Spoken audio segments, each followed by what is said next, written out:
కేసులు ఎన్ని పెట్టినా మీడియా మేనేజ్మెంట్ పాలిటిక్స్ ఎన్ని చేసినా భయపడాల్సిన అవసరం లేదు, బాధపడాల్సిన అవసరం లేదు. వాళ్ళు ఎన్ని రైడ్స్ చేసుకున్నా, ఎన్ని డ్రామాలు చేసినా, ఇవాళ నా లాయర్లు ఉంటే వాళ్ళకి వచ్చిన ఇబ్బంది ఏంటంటే, నాతో పాటు లాయర్లు ఉంటే నా రైట్స్ ప్రొటెక్ట్ చేయబడతాయి. ఎందుకంటే మా పట్నం నరేందర్ రెడ్డి గారిని అరెస్ట్ చేసినప్పుడు ఆయన ఇవ్వని స్టేట్మెంట్ ఇచ్చినట్టుగా పోలీసులు తప్పుడు వార్తలు రాసి మీడియాకి లీక్ చేశారు. అట్లా కాకుండా నా రైట్స్ నేను ప్రొటెక్ట్ చేసుకోవాలి కాబట్టి లాయర్ ఉండాలని కోరుతున్నాను. వాళ్ళకి వచ్చిన ఇబ్బంది ఏంటంటే, నేను అదే చెప్తున్నా బ్రదర్. నేను వాళ్ళని అదే అడిగేది అదే. మా నరేందర్ రెడ్డి గారు ఇవ్వని స్టేట్మెంట్ ఇచ్చినట్టుగా తప్పుడు స్టేట్మెంట్లు రికార్డ్ చేసిందే పోలీసు వాళ్ళు. అందుకే నాకు వాళ్ళ మీద నమ్మకం లేదు కాబట్టి నా లాయర్లను తెచ్చుకున్నాను. ఇప్పుడు మా ఇంటి మీద రైడ్ చేయబోతున్నారు. రైడ్ చేసి కూడా నాకు తెలిసి ఏం చేయబోతున్నారు, రైడ్ చేసి అవసరమైతే కొన్ని ఇంప్లాంట్ చేసి, కొన్ని లేనిపోని సృష్టించి అందులో ప్లాంట్ చేసి దాని మీద కేసు బనాయించాలనేది వీళ్ళ చిల్లర ప్రయత్నం.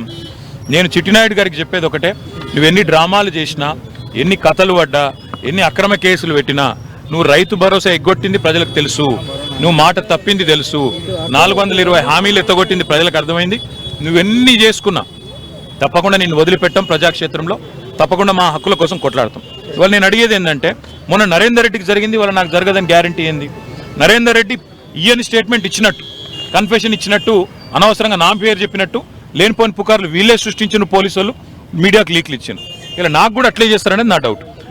రెండవది ఇవాళ నేను మళ్ళీ చెప్తున్నా, నేను ఇక్కడ రాగానే నా ఇంటి మీద రైడ్ చేయాలని చెప్పి వాళ్ళు ప్లాన్ చేసుకున్నారు. తప్పకుండా నా ఇంటి మీద రైడ్ చేస్తే కూడా అందులో ఏమని ఇరికిచ్చి, రేవంత్ రెడ్డి గారు ఇచ్చిన 2 చిట్టీలు, అవసరమైతే ఇంకో 2 ఏమైనా సృష్టించి అందులో ఇరికిచ్చి కావాలని బదనాం చేయాలన్న చిల్లర ప్రయత్నం వాళ్ళు చేస్తున్నారు. నా హక్కుల కోసం తప్పకుండా నేను కొట్లాడతాను.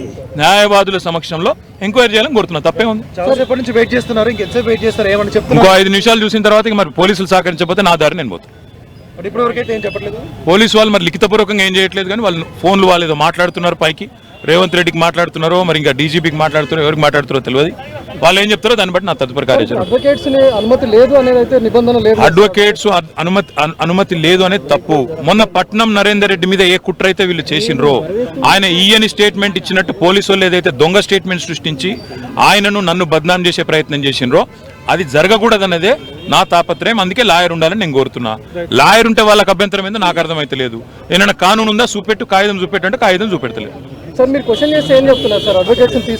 రాని మా ఇష్టం. ఇది ఇక్కడ భారత రాజ్యాంగం లేదు, అంబేద్కర్ రాసిన రాజ్యాంగం లేదు, అనుముల రేవంత్ రెడ్డి రాసిన రాజ్యాంగం ఉంది. మా ఇష్టం, మా జాగిర్ అంటారు, ఏం చేయాలి?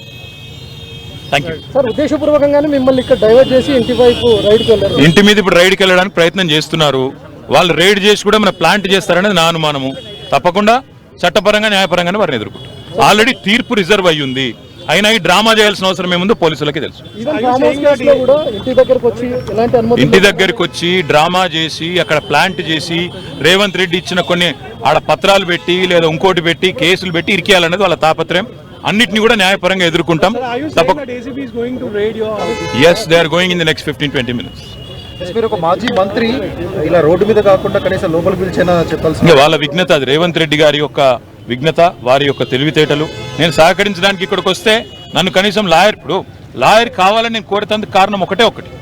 మొన్ననే పట్నం నరేందర్ రెడ్డి విషయంలో వీళ్ళు చేసిన కుట్ర, రేవంత్ రెడ్డి డైరెక్షన్ ప్రకారం పట్నం నరేందర్ రెడ్డి మీద ఇవ్వని స్టేట్మెంట్ ఇచ్చినట్టు అభూత కల్పనలు సృష్టించి, ఊహాజనితమైన వార్తలు సృష్టించి బదనాం చేసే ప్రయత్నం చేసి, ఆయన కన్ఫెషన్ ఇచ్చిండు, కేటీఆర్ను ఏం చేసిండని లేనిపోని కథ చేసిండ్రు.